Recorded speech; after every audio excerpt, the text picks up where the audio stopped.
მთელი ეს ისტორია იწყება 2014 წლის აპრილში. იყო ხარება დღე, როდესაც იცი როგორ მომენტი იყო, აი რომ გაიღვიძებდი რა ჩვეულებრივად და მე შეიძლება რაღაც მომენტში ჩაფრთული მოსაც არ ქვია, იმ დროს არ გძინავს პრაქტიკულად. და ესეთ რაღაც ვნახე რომ ვითომ ჩვენს სასტუმრო ოთახში მომესმა დედაჩემის დაძახება, რომ ზურა-ზურა იძახდა და ხმაურზე გავედი რა ხდებოდა, როდესაც შევედი სასტუმრო ოთახში, ფანჯრის წინ ჰაერში იყო ასე ვთქვათ დაკიდული იბერიის ღვთისმშობლის დედა ხატი, რომელიც არის ათონზე. და აბსოლუტურად იმ წუთასვე გავაცნობიერე ის, რომ ეს ხატი უნდა ყოფილიყო ათონზე, არსებობს ის გადმოცემა, რომ სულ ბოლოს უნდა დაბრუნდეს საქართველოში და შესაბამისად, აი კითხვა მქონდა ამ სიზმარში, რომ რატო გამოჩნდა ჩვენთან. იმიტომ რომ ეს არ არის ჩვეულებრივი რაღაც.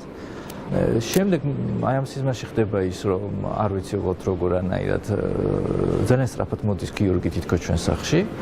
და შემდეგ როდესაც ხატს შევეხეთ, ეს ხატი დაგვემორჩილა ხელში და ჩამოვაბრძანეთ და დავაბრძანეთ სახლში.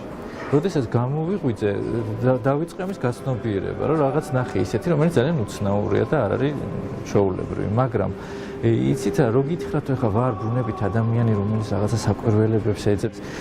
ეს ჩემ ხასიათში არის შესაბამისად ძალიან მარტივად შევხედე ამ ყველაფერს, თუმცა მივხვდი, რომ ეს ნამდვილად არ იყო ჩვეულებრივი სიზმარი, არ შეიძლება კიდეც ამას ჩვეულებრივი ეწოდეს.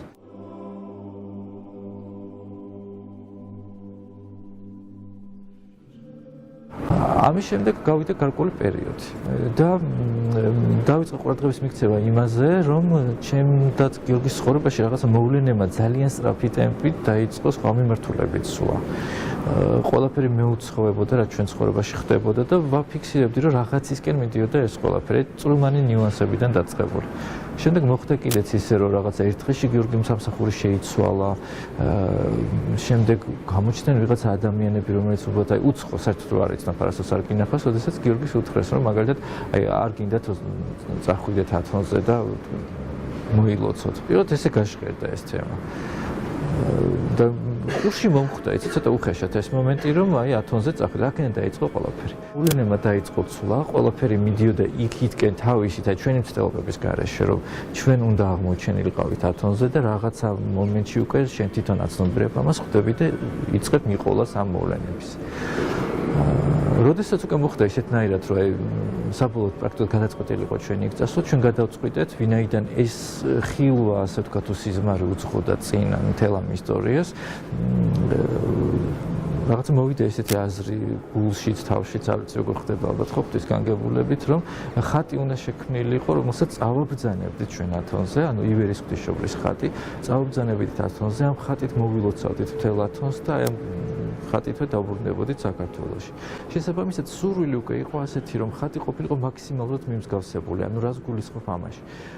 ძირითადი ხატები არის ხოლმე პერანგის გარეშე, ხო? მთლიანად სრულად დაწერილი და ჩვენი დიდი სურვილი იყო, რომ მაქსიმალურად მის სიმსგავსი, ანუ პორტაიტის ხატის მსგავსი ყოფილიყო სრულად და ყოფილიყო პერანგით შემოსილი. დავიწყეთ ამ ხატის მოძიებაც, მაგრამ საკმაოდ ისეთი სერიოზული პრობლემების წინაშე დავდეკით, იმიტომ რომ ხვდებოდით, რომ ხახ რაღაცა ხატწერებთან არ აეწყობოდა ურთიერთობა, ძალიან მარტივ რაღაცაზე უბრალოდ ანარეცალან რაღაც ხდებოდა. ვეძებდით მზახატებსაც იყო ესეთი ის, მაგრამ არასად არაფერი გამოგვდია და ბოლოს ვთქვი, რომ მოდი დავანებოთ ამასაც თავი და ალბათ სადაც აქამდე მოვიდა ყველაფერი, როგორც იქნება ნებაუფლის, ისე აეწყობა ყველაფერი. ჩვენი ძალიან დიდი ხნის უნახავი ნაცნობი ადამიანი შეხვდა, რომ შეიტყურა ხატს ვეძებდით, გითხრა რა შეგიძლიათ ამ ადამიანს მიხვიდეთ, იქ ნახოთ ეს ხატი, თუ მოგეწონებათ, იქნებ სწორედ ის ხატი იყოს, რომელიც გამოგადგება და მართლაც ასე მოხდა, როდესაც ჩვენ ეს ხატი ვნახეთ, ფაქტიურად ულამაზესი არის, ძალიან კანონიკურად შესრულებული ყველაფერი და მივხვდით, რომ ეს ხატი უნდა წავბრძანებულიყო ათონზე. ხატი პირველად მოვაბრძანეთ სამებაში საკურთხებლად. ვაკურთხებინეთ, შემდეგ დოქი არის სწრაფშემსმენელ ხატთან მივაბრძანეთ პირ-პირ. აქედან წავაბრძანეთ სიონის ტაძარში, სადაც სიონის იბერიის ღვთისმშობლის ასთან მივაბრძანეთ პირ-პირ.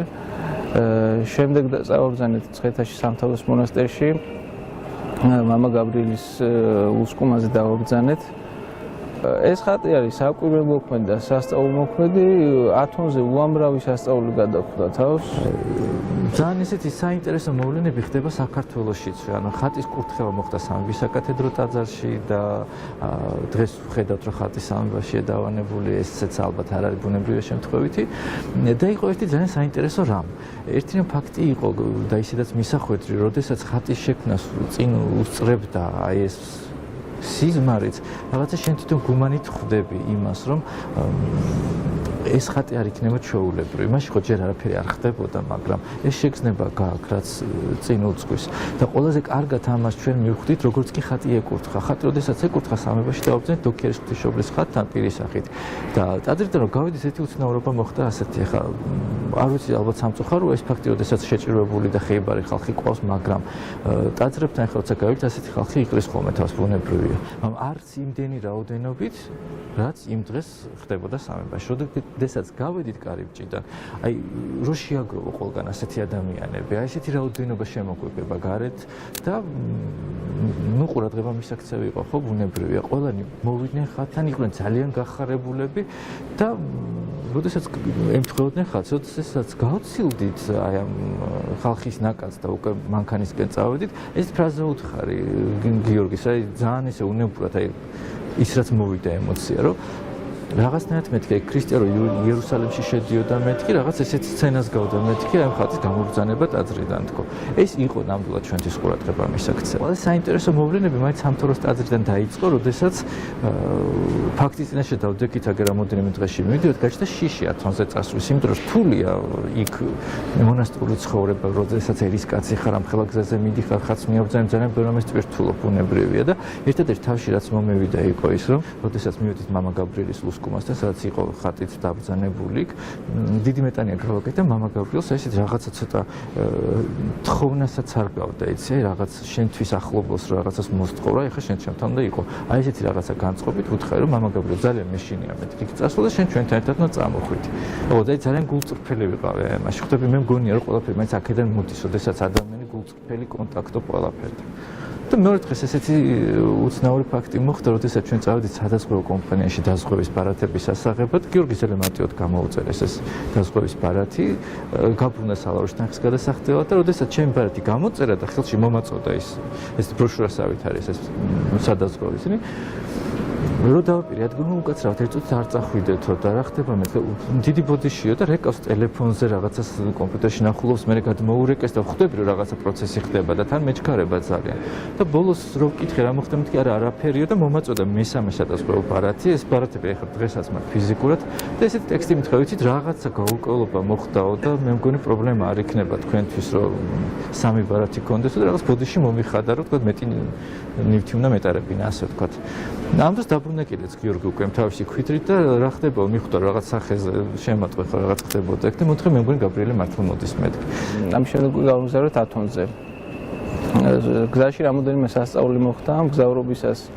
უკვე საბერძნეთში ორ კატასტროფას გადავშით ავტოკატასტროფას ყველა მონასტერში სადაც მივიდიოდით ვიყავით სამნი ჩაწერილები სინამდვილეში ორი ადამიანი ვიყავით, მაგრამ ყველა გეუბნებოდა რომ სამნი ხართ ჩაწერილი და მესამე სად არის? ბილეთ აღებულ ავტობუსში, როდესაც ადიხარ, სადაც სრულად უნდა გაიყიდოს და იქ შენ გვხვდება ერთი ადგილი, ზუსტად შენ გვერდით თავისუფალი. იგივე, როდესაც ჩვენ ჩავედით სალონიკში, მოხდა ესეთი რაღაცა უცნაური ფაქტი კიდევ, რომ ახლა ეს გამახსენდა უცებ, როდესაც ჩავედით, იქ ქართველები იყვნენ, რომელიც მაშინ ჩამოვიდნენ ამ ქალაქშიც და პატარა ბიჭი ეჭირა დაახლოებით ну სადღაც 2 წლის დედას ხელში და ეს ბავშვი ცუგლუტობდა ახლა რაღაც დაღლილი იყო შეიძლება რაღაც და ამ დედამ რამდენჯერმე დაუძახა სახელი რომ გაბრიელ მოისვენეო და ახლა ხوارშება მაინც და მაინც ახლა ყველგან ეს ყოფილიყო ანუ ამ ნიშანს რაღაცას იღებდი სასტუმროებში სადაც კი ჩვენ ვიყავით ყოველთვის ქონდა ერთი ზედმეტი საწოლი კაი კიდე შეიძლება რაღაც თქვა მაგრამ ათონის მონასტრებში სადაც ყველაფერი არის ძალიან დეტალურად განსაზღვრული იქ იყო ყოველთვის კელი აქვს ქონდა ზედმეტი საწოლით, რაც იქ ესეთი თავისუფალი ადგილი, ეს ცოტა რთული ის არის და არავინ არ დატოვებს. კიდევ იყო ძალიან საინტერესო ერთი რამ. ანუ როგორ ხდება ათონზე შესვლა? მომლოცველი ეს იქნება სასულიერო პირი თუ ერისკაცი, ყველა ჩადის ქალაქ ურანოპოლში. და ურანოპოლიდან მიემგზავრებიან შემდეგ აი ათონის მთაზე ბორანით. ესე ხდება. თუმცა ათონზე არის მეორე შესასვლელიც. იმ მეორე შესასვლელიდან, ეს არის სხვა ქალაქიდან, იერისოდან. იქიდან ის არის ასე ვთქვათ, აი საღმრღვდელმთავრო შესასვლელიც არ ქვია, ეს აი განსაკუთრებული საპატიო სტუმრებისთვის არის, განსაკუთრებული შემთხვევების დროს ხდება, რომ იქიდან სტუმარს იღებენ. და ჩვენ წარმოიდგინეთ, როდესაც ჩავედით ურანოპოლში, რომ გონია რომ აქედან გავემგზავროთ და უნდა ავიღოთ ათონის ვიზა, იქ გვეუბნებიან, რომ თქვენ იერისოდან გაქვთ შესვლა. ხვდებით, ახლა ის რომ მე მომენტომებინა კიდეც, რა ახლა თქვათ ამ პატრონებას ჩავარდნილიყო, რომ გინდათ რომ იერისოდან შევიდე, მეთქი მეკიდან არავინ არ შემეშორდა ეს და არც არავის. აი ესეც როგორც მოხდა, ესეც ძალიან აუხსნელია. მაგრამ ფაქტია, რომ ეს ხატი თავად ათონზე დიდებით ჩაბრძანდა, ხვდებით? აი იმ შესასვლელიდან შევძანა, საიდანაც განსაკუთრებული სტუმრების შესვლა ხდება. პირველი მონასტერი, რომელიც მოვუწეთ, ეს იყო ვატოპედის მონასტერი, სადაც დავჭით 3 დღის განმავლობაში. უკვე ვატოპედის მონასტრიდან დაიწყო ის საკვირველებები, რაც გადახვდა თავს. პირველი ეს იყო ის, რომ სასწაულებრივად აღმოაჩინეთ მამა გაბრიელის ხატი, რომელშიც იყო ჩაბრძანებული ეს ხატი. რო გავხსენით, იქ იყო ეს მამა გაბრიელის ხატი. იქ ქართულმა ბერებაც ნახეს ეს სასწაული და უკითხეთ იქ ქართულ ბერებს თუ ჰქონდათ მამა გაბრიელის ხატი საერთოდ ათონზე. და გითხრეს, რომ არა, მამა გაბრიელის ხატი არ გვაქვსო და დავუტოვეთ ვატოპედის მონასტერში. ყველაზე უცნაური კიდევ იყო ის, აი ძალიან განსაკუთრებული, მე მაინც მგონია ამ თემასთან დაკავშირებით, რომ მონასტრებში ჩაწერა ხდება პასპორტით. ანუ ჩვენ იმ მონასტერში პასპორტით იქ კი არ ჩავეწერეთ ათონზე ყოფნის დროს. ჩვენ საქართველოდან ვიყავით უკვე ვატოპედის მონასტერში იმან რიცხვებში დარეგისტრირებული ხვდებით. შესაბამისად ჩვენ ეს ასლები რაღაცები ხომ პასპორტის ნომრები მივაწოდეთ. ანუ ცდომილება იქ არის გამორიცხული. და როდესაც აი მოხდა საკვირველება ვატოპედის მონასტერში, რომ თვითონ კათოლიკონში მთავარ ტაძარში, სადაც გაბრიელის ხატი აღმოჩნდა ჩვენს ხელთ და აი ეს პირველი ემოციები თავად ნახეს მათ და თუმცა არც გაუკვირდათ, იმიტომ რომ არ მგონია რომ თქვათ ძალიან ეს ემოციებს გამოხატავდნენ ათონელი ბერების სასწაულების მიმართ, იქ ყველაფერში ზომიერება უნდა იყოს. შემდეგ თავად გვითხრეს ასეთი რამ, რომ ჩვენთანაც მონასტერში თქვენ წერი ხართ 3. ჩვენ ბუნებრივია ლოგიკურად რო გაყვე, მე ჩემი პასპორტის მონაცემი მივაწოდე თავიდან საქართველოდანვე, გიორგიმ თავისი პასპორტი, ფიზიკურად მესამე ვიღაცა ესე არ მოხდებოდა, ხო? შემდეგ შევხვდით ვატოპედის წინამძღვარს ეფრემს, რომელსაც გადავით საქართველოდან საჩუქრები, ეს იყო წიგნის ღვთისმშობლის სასწაულმოქმედი ხატი. მამა გაბრიელის მიწა, წიგნი საქართველოზე, სადაც ფოტოებია საქართველოს შესახებ. დაგულცა გერონდა ეფრემმა.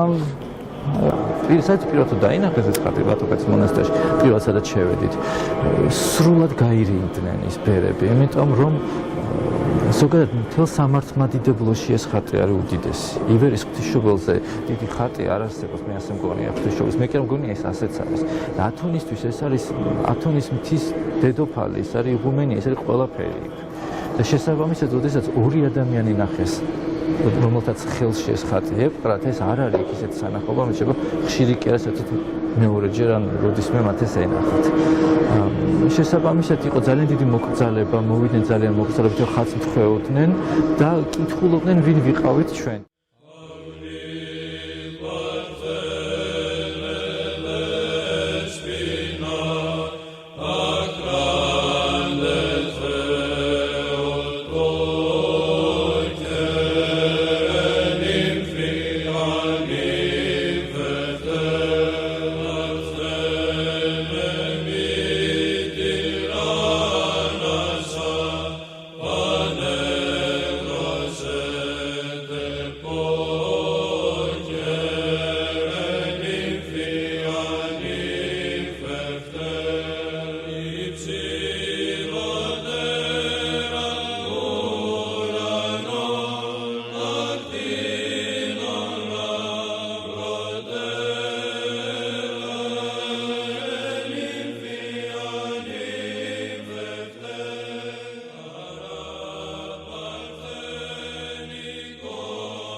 მოხდა ესეთი რაღაც კიდე ფაქტი, რომ როდესაც ჩავედით პირველივე დღეს ათონის მთაზე, გვაჩუქეს კვერთხი. ის კვერთხი ჩამტანე მე ამ კვერთხით მოვიარეთ. ის გვაჩუქეს როგორც ერთი ბერი იყო, რომელსაც ნახა ხატე, რაღაცა სურვილი ქონდა, რაღაც უბრალოდ რო გინდა რომ რაღაც აჩუქო იმ ადამიანებს და ფიზიკურად მას არაფერი არ ქონდა ეხალს. და ისაც ქონდა ხელში, გვითხოვა ამას გაჩუქებთო და რაცა თავიდან გაუცნაურა კიდეც ახლა ეს საჩუქარი, მაგრამ ბოლოს მაინც ამ კვერთხით მოვიარეთ მთელი ათვენ და ჩამოვედით აქ. ვატოპედის მონასტრიდან მოხდა უკვე ჩვენი გამგზავრება ივერონის მონასტერში. ვათონზე მოძრაობა ძალიან რთულია. ანუ გადაადგილება მონასტრიდან მონასტრამდე ძალიან ჭირს. ივერონის გზაზე ტყეზე გასავლელია. ამ ტყეში დავიკარგეთ ჩვენ. არც მინიშნება იყო, არც სხვა მომლოცველი, ვისაც შეიძლება გვეკითხა, თუ როგორ უნდა მიგვეღწია ივერონის მონასტრამდე და არ ვიცი როგორ გამოჩნდა ძაღლი. ეს ძაღლი მოვიდა ჯერ ჩემთან, ხატი მე მქონდა ხელში, ეს ორი თათი დაადო ხატს და დრუნჩი მიადო ხატს. თითქოს კურთხევა იყო. შემდეგ ზურასთან მივიდა და ზურამ ამ დროს თქვა, რომ ეს ძაღლი ჩაგვიყვანს ივერონშიო და ქართულად უთხრა, რომ წაგვიყვანა ივერონში. და ეს ძაღლი მიგვიძღვებოდა წინ და ჩვენ მივყვებოდით უკან.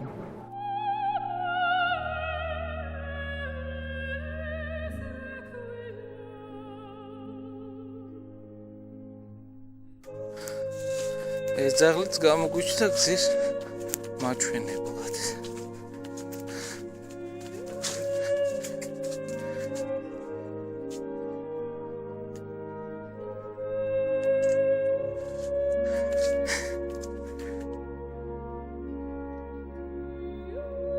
აი ეს 2 საათი დაახლოებით გვატარა ივერონის კარებამდე ჩაგვიყვანა.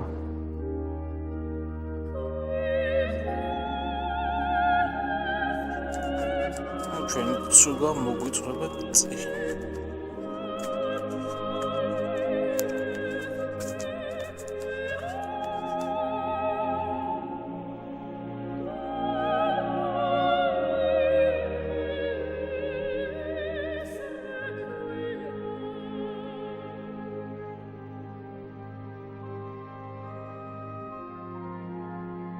და შეგიძლიათ რომ შევედით ძალიან გვაინტერესებდა რომანი მონასტრის ძაღლი იყო. ჯერ ივერონის მონასტრის ბერებს ვკითხეთ, ეს ძაღლი შეხვდა გზაში და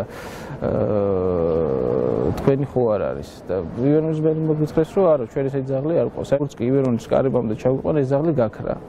და არავინ არ იცოდა ეს ძაღლი ვისი იყო. მე ქართულ ბერებსაც ვკითხეთ და ჩვენ რამდენჯერ ვართ ნამყოფი ივერონის გზაზე, მაგრამ ესეთი ძაღლი ჩვენ არ შევხვედრიო.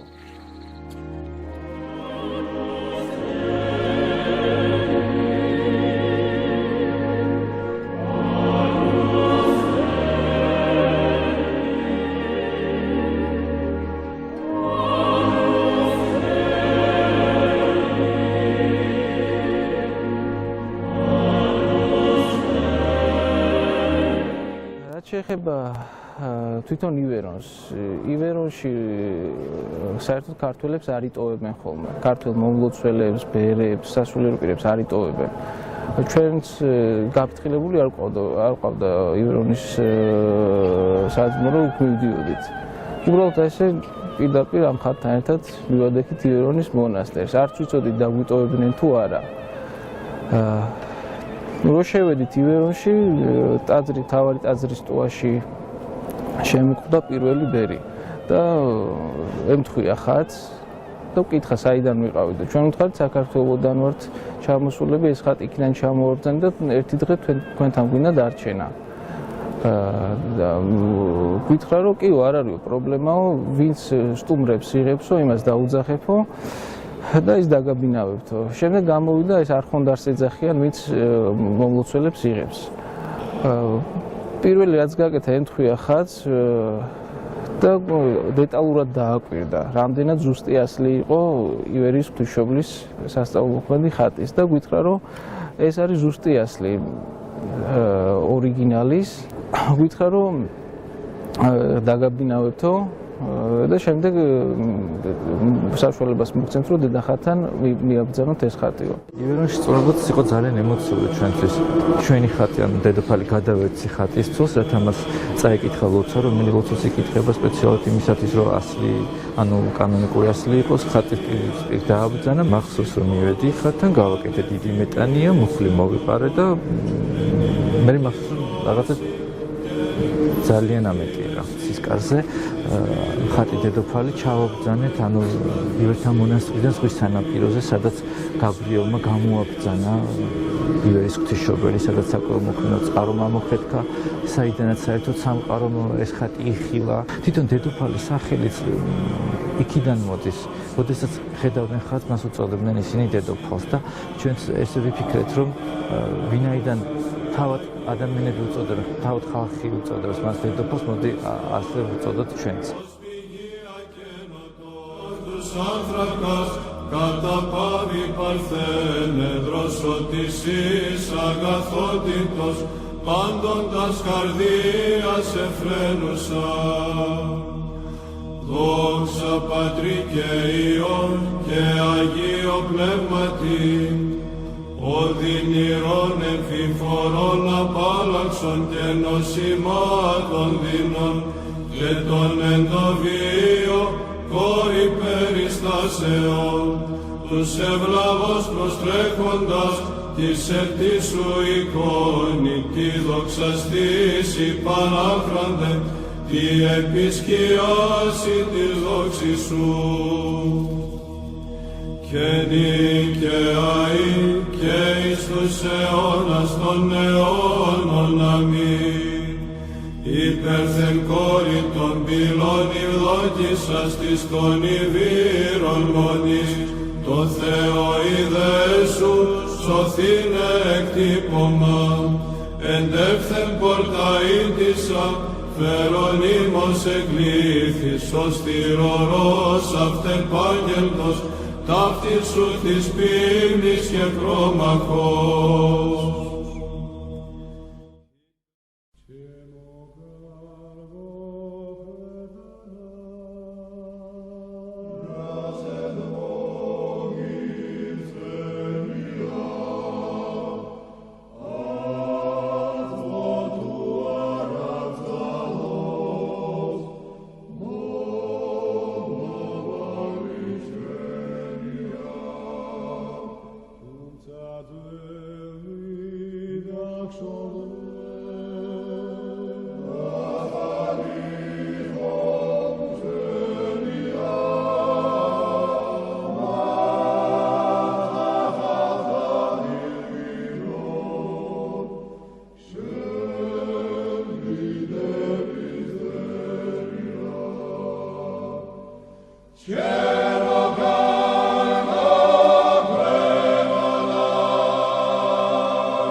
და კიდე ერთი სასწაული რომელიც იქ მოხდა ეს იყო ივერონიდან რო წამოვედით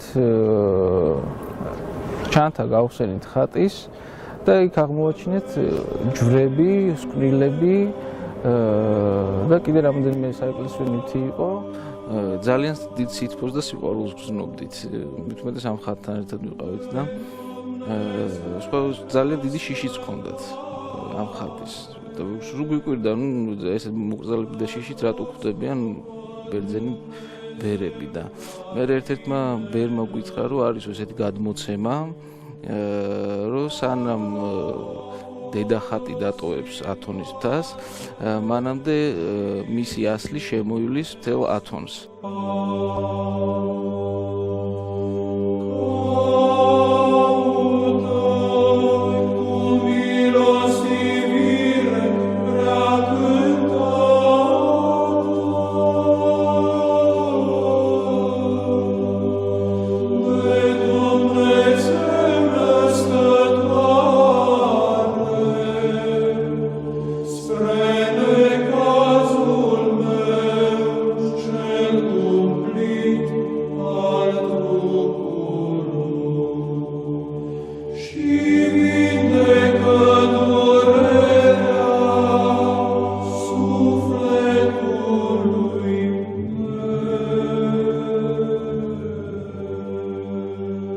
არის 20 მონასტერი, როგორც მოგეხსენებათ, ამ 20 მონასტრიდან ერთ-ერთი მონასტერია განდგომილი, ესვიგმენის მონასტერი.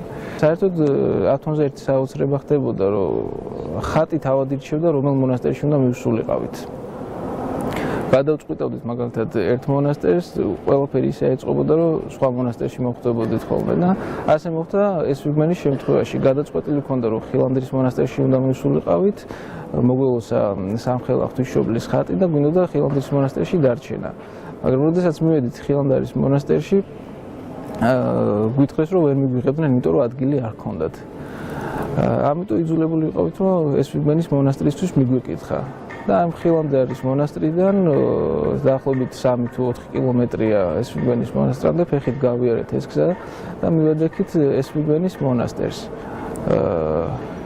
რო შევედით, ამ იქაურ ბერებს ძალიან გაუკვირდათ, რომ საერთოდ მომლოცველი მივიდა მათთან, იმიტომ რომ არავინ არ მიდის. შეგვეკითხენ, საიდან ვართ, საიდან ვიყავით და რო უთხარით ქართველები ვართ, პირველი ეს გვითხრეს, რომ თქვენ ხართ ნამდვილი მართლმადიდებლებიო. ანუ მათთვის ქართველი და მართლმადიდებელი ასოცირდება ერთმანეთთან. და ის ღამე გავათიეთ ესვიგმენის მონასტერში. და აღსანიშნავი ის იყო, რომ აი ესვიგმენის მონასტერში წირვას, როდესაც დავესწარეთ, აი ყველაზე ახლოს ქართულ წირვასთან თითქოს აი ესვიგმენის წირვა იყო. ამის შემდეგ ესვიგმენის შემდეგ წარმოვედით ხილანდრის მონასტერში სამხელა ღვთისმშობელი მოვილოცეთ, აქედან დოქიარის მონასტერი მოვილოცეთ, წარშევსმენელი ხატი და ესე ამის შემდეგ დავტოვეთ უკვე ათონი.